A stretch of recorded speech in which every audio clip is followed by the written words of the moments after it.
Hi guys, welcome to my YouTube channel Mister Street Pilot. ನಾನು ನಿಮ್ಮ place ಮಾತಾಡ್ತಾ ಇದ್ದೇನೆ. ಇನ್ನೊಂದು ವೀಡಿಯೋಗೆ ಸ್ವಾಗತ. ನಾನು ಹೇಳಿದ್ದೆ ಮೊದಲೇ ವೀಡಿಯೋದಲ್ಲಿ ಏನಂತ ಹೇಳಿದರೆ, ಈ ಗಾಡಿಯಲ್ಲಿ ನಾನು ಏನೆಲ್ಲ ಚೇಂಜಸ್ ಮಾಡಿದ್ದೇನೆ ಅದರ ಬಗ್ಗೆ ಫಸ್ಟ್ ವೀಡಿಯೋ ಮಾಡ್ತೇನೆ ಅಂತ ಹೇಳಿ. ಫಸ್ಟ್ ಹೇಳಬೇಕಂತ ಹೇಳಿದರೆ, ಈ ಗಾಡಿಯಲ್ಲಿ ಕಾಣ್ತಿರುವಂತಹ ಪೇಂಟ್ ಇದು ಮೊದಲ ಅಟ್ರಾಕ್ಷನ್ ಈ ಗಾಡಿಯಲ್ಲಿ.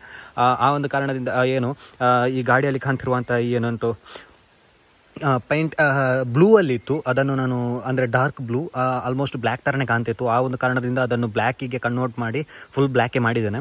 ಅದಕ್ಕೆ ಕಸ್ಟಮ್ ಸ್ಟಿಕ್ಕರಿಂಗ್ ನಾನೇ ಬೇಕಾದಾಗಿ ಮಾಡಿದ್ದು, ಅಂದರೆ ನನಗೆ ಬೇಕಾದ ರೀತಿಯಲ್ಲಿ ಕಸ್ಟಮ್ ಸ್ಟಿಕ್ಕರಿಂಗ್ ಮಾಡಿರುವಂತಹದ್ದು. ಅಂದರೆ ಅದೆಲ್ಲ ಹೊರಗಡೆ ಮಾಡಿಸಿರುವಂಥದ್ದು ಪೇಂಟಿಂಗ್ ಮತ್ತು ಅದು. ಯಾಕಂತ ಹೇಳಿದರೆ ಅದರ ಕ್ವಾಲಿಟಿ ಬಗ್ಗೆ ಚೇಂಜ್ ಆಗಬಾರ್ದು ಅಂತ ಹೇಳಿ, ಕ್ವಾಲಿಟಿಯಲ್ಲಿ ಏನು ಚೇಂಜ್ ಆಗಬಾರ್ದು ಅಂತ ಹೇಳಿ ಆ ಒಂದು ಕಾರಣದಿಂದ ನಾನು ಪೇಂಟಿಂಗ್ ಒಂದು ಹೊರಗಡೆ ಕೊಟ್ಟದ್ದು. ಫ್ರಂಟಿಂದ ನೋಡ್ಕೊಂಡು ಬಂದರೆ ಇಲ್ಲಿ ನೋಡ್ಬೋದು, ಈ ಒಂದು ಹ್ಯಾಂಡಲ್ ಬಾರ್ಸ್ ಚೇಂಜ್ ಮಾಡಿದ್ದೇನೆ. ಅದು ಬಿಟ್ಟರೆ ಕವರ್ ಚೇಂಜ್ ಆಗಿದೆ. 2 ಸ್ವಿಚ್ ಎಕ್ಸ್ಟ್ರಾ ಆ್ಯಡ್ ಮಾಡಿದ್ದೇನೆ. ಇದೊಂದು ಆ್ಯಡ್ ಮಾಡಿದ್ದೇನೆ, ಫಾಗ್ ಲೈಟ್. ಅದು ಬಿಟ್ಟರೆ ಇದು ಗ್ರಿಪ್ಸ್, 2 ಗ್ರಿಪ್ಸ್ 2 ಕೂಡ ಚೇಂಜ್ ಆಗಿದೆ. ಅದು ಬಿಟ್ಟರೆ ಇದೊಂದು ಹೊಸತು ಈ ಸ್ವಿಚ್ ಏನುಂಟು ಅದನ್ನೊಂದು ಹೊಸತು ಹಾಕಿದ್ದೇನೆ. ಅದು ಬಿಟ್ಟರೆ ಈ ಬ್ರೇಕ್ ಲಿವರ್ ಮತ್ತು ಕ್ಲಚ್ ಲಿವರ್ ಎರಡನ್ನು ಕೂಡ ಚೇಂಜ್ ಮಾಡಿದ್ದೇನೆ. ಅದು ಬಿಟ್ಟರೆ ಇದೊಂದು ಎಕ್ಸ್ಟ್ರಾ ಆ್ಯಡ್ ಮಾಡಿದ್ದೇನೆ. ಈ ಗಾಡಿಯಲ್ಲಿ ಅದೊಂದು ಇರಲಿಲ್ಲ. ಕೀ ಸೆಟ್ ಇತ್ತು, ಬಟ್ ಅದೊಂದು ಕವರ್ ಅದು ತುಂಬ ಶೇಮ್ ಕಾಣ್ತಿತ್ತು. ಆ ಒಂದು ಕಾರಣದಿಂದ ಅದೊಂದು ಚೇಂಜ್ ಮಾಡಿದ್ದೇನೆ. ಅದು ಬಿಟ್ಟರೆ ಕಾಣ್ತಾ ಇರ್ಬೋದು, ಈ ಒಂದು ಫ್ರಂಟ್ ಡೂಮ್ ಅದೊಂದು ಚೇಂಜ್ ಮಾಡಿದ್ದೇನೆ. ಒಳಗಡೆ ಒಂದು ಕಟ್ಔಟ್ ಹಾಕಿದ್ದೇನೆ. ಆ ಸ್ವಿಚ್ ಏನಕ್ಕೆ ಹಾಕಿದ್ದೇನೆ ಅಂತ ಹೇಳಿದರೆ, ಇಲ್ಲಿ ಕಾಣ್ತಾ ಇರ್ಬೋದು, ಈ ಒಂದು 2 DRLs ಏನುಂಟು, DRLs ಆ ಒಂದು DRL ಅನ್ನು ವರ್ಕ್ ಮಾಡೋದಕ್ಕೋಸ್ಕರ ಒಂದು ಸ್ವಿಚ್ ಹಾಕಿದ್ದಾನೆ. ಅದು ಬಿಟ್ಟರೆ ಇದೊಂದು ಫಾಗ್ ಲೈಟ್. ಅಂದರೆ ಮತ್ತೊಂದು ಚೇಂಜಸ್ ಏನಂತ ಹೇಳಿದರೆ, ಈ ಹೆಡ್ಲೈಟ್ ಚೇಂಜ್ ಮಾಡಿದ್ದಾನೆ. ಫಸ್ಟಿಗೆ ಏನಿತ್ತು ಮೋಲ್ಡ್ ಆಗಿತ್ತು. ಆ ಒಂದು ಕಾರಣದಿಂದ ಅದು ಏನು ಅಂತ ಹೇಳಿದರೆ ತುಂಬ ಒಂಥರ ಒಂದು ನಾರ್ಮಲ್ ಬೈಕ್ ಲುಕ್ ಕೊಡ್ತಾ ಇತ್ತು. ಆ ಒಂದು ಕಾರಣದಿಂದ ಅದನ್ನು ಚೇಂಜ್ ಮಾಡಿ ಈ ರೀತಿಯ ಒಂದು ಹೆಡ್ಲೈಟನ್ನು ಹಾಕಿದ್ದೇನೆ. ಅದು ಬಿಟ್ಟರೆ ಕವರ್ ಏನುಂಟು ಅದನ್ನು ಹಾಕಿದ್ದೇನೆ. ಅದು ಬಿಟ್ಟರೆ RXZ ಇದ್ದು ಇಂಡಿಕೇಟರ್ಸ್ ಹಾಕಿದ್ದಾನೆ.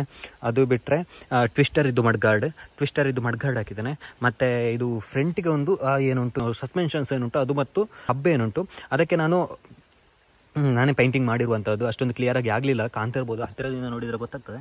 ಯಾಕಂತ ಹೇಳಿದರೆ, ಇನ್ನೂ ಒಂದು ದೊಡ್ಡ ಅಪ್ಡೇಟ್ ಆಗ್ಲಿಕ್ಕೆ ಉಂಟು ಈ ಗಾಡಿಯಲ್ಲಿ. ಅಂದರೆ ಇದು ಈಗ ಕಾಣ್ತಿರ್ಬೋದು, ಎಲ್ಲ ಮೋಡಿಫಿಕೇಷನ್ಸ್ ಆಗಿದ್ದ ಕಾರಣ ಕಾಣ್ತಾ ಇರ್ಬೋದು, ಇದು ಅಲ್ಲಿಗೆ ಸಸ್ಪೆನ್ಷನ್ ವರ್ಕ್ ಆಗುವಾಗ ಅಲ್ಲಿಗೆ ತಾಕಿ ತುಂಬ ಸ್ಕ್ರ್ಯಾಚಸ್ ಬಿದ್ದಿದೆ. ನೋಡಿ ಇಲ್ಲಿ ಈ 2 ಸ್ಕ್ರ್ಯಾಚಸ್ ಆ ಒಂದು ಕಾರಣ ಅಲ್ಲಿ ಟಚ್ ಆಗ್ತದೆ. ಆ ಒಂದು ಕಾರಣದಿಂದ ಅದನ್ನೀಗ ಆದಷ್ಟು ಬೇಗ ಅಪ್ಡೇಟ್ ಮಾಡಲಿಕ್ಕೆ ಉಂಟು. ಆ ಹಬ್ಬನ್ನು ತೆಗೆದು ಅಲ್ಲಿಗೆ ಫುಲ್ ಸೆಟ್ ಪಲ್ಸರ್ ಇದ್ದು ಸಸ್ಪೆನ್ಷನ್ಸ್ ಹಾಕಿ ಅದಕ್ಕೆ KTM ಇದ್ದು ಡಿಸ್ಕ್ ಪ್ಲೇಟ್ ಅದನ್ನು ಹಾಕಬೇಕಂತಿದ್ದಾನೆ. ಅದು ಬಿಟ್ಟರೆ ರಿಮ್ ಆಲ್ರೆಡಿ ಒಂದು 1 ಇಯರ್ ಮೊದಲೇ ಹಾಕಿದ್ರು. ಆ ಒಂದು ಕಾರಣದಿಂದ ಅದನ್ನೊಂದು ಚೇಂಜ್ ಮಾಡಲಿಲ್ಲ. ಅದು ಬಿಟ್ಟರೆ ಅದರಲ್ಲಿ ಕಾಣ್ತಾ ಇರ್ಬೋದು, ಅಲ್ಲಿ ಟಯರ್ ಬಟನ್ಸ್ ಟಯರ್ಸ್ ಹಾಕಿದ್ದೇನೆ, MRF ಇದ್ದು. ಅದು ಬಿಟ್ಟರೆ ಇಲ್ಲಿ ಆಗಲೇ ಹೇಳಿದಾಗೆ ಇದೊಂದು RXZ ಇದ್ದು ಕ್ರ್ಯಾಶ್ ಗಾರ್ಡ್ ಹಾಕಿದ್ದಾನೆ. ಅದು ಬಿಟ್ಟರೆ ಇದು ಓಲ್ಡೇ ಯುಟಿಲಿಟಿ ಬಾಕ್ಸ್ ಏನುಂಟು ಅದನ್ನು ಪೇಂಟಿಂಗ್ ಮಾಡಿರುವಂಥ ಒಂದು ಮ್ಯಾಟ್ ಬ್ಲ್ಯಾಕಿಗೆ. ಅದು ಬಿಟ್ಟರೆ ಫುಟ್ ರೆಸ್ಟ್ ಹೊಸತು ಹಾಕಿರುವಂಥದ್ದು. ಇದು ಚೇಂಜ್ ಮಾಡಲಿಲ್ಲ, ಆದಷ್ಟು ಬೇಗ ಚೇಂಜ್ ಮಾಡಬೇಕು. ಅದು ಬಿಟ್ಟರೆ ಕಿಕ್ಕರ್ ಚೇಂಜ್ ಮಾಡಿದ್ದಾನೆ. ಅದು ಬಿಟ್ಟರೆ ಫುಲ್ ಇಂಜಿನ್ಗೆ ಫುಲ್ ಪೇಂಟಿಂಗ್ ಆಗಿದೆ. ಆದಷ್ಟು ಬೇಗ ಒಂದು ಸೈಲೆನ್ಸರ್ ಚೇಂಜ್ ಮಾಡಬೇಕು. ಬ್ಯಾಕ್ ಫುಟ್ ರೆಸ್ಟ್ ಕೂಡ ಚೇಂಜ್ ಆಗಿದೆ. ಬ್ಯಾಂಗ್ಳೂರಿಂದ ಒಂದು ಶಾಪಿಂದ ತಗೊಂಡದ್ದು.